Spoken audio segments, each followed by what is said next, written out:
вие сте просто зли. Кой от вас може нас да победи?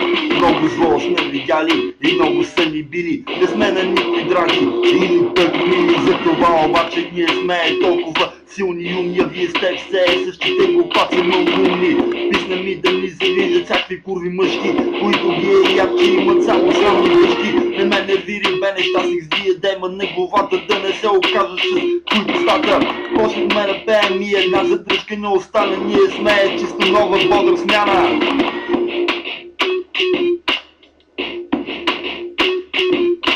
Няма да престанем, всички гадове ще хванем, до край ние ще останем. Няма да престанем, всички гадове ще хванем, до край ние ще останем. Години аз не живея в България, защото да оцелееш там си е чиста лотария. Живея в друга държава, да не мислиш, че ми е кеп. Просто държавата ми нарича на кедеп.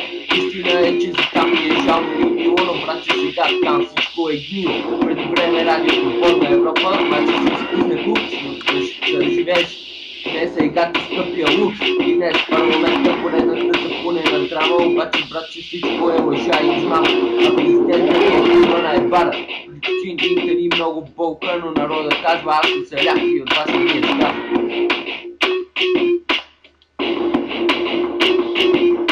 Няма да престанем, всички гадове ще хванем, до край ние ще останем. Няма да престанем, всички гадове ще хванем, до край ние ще останем.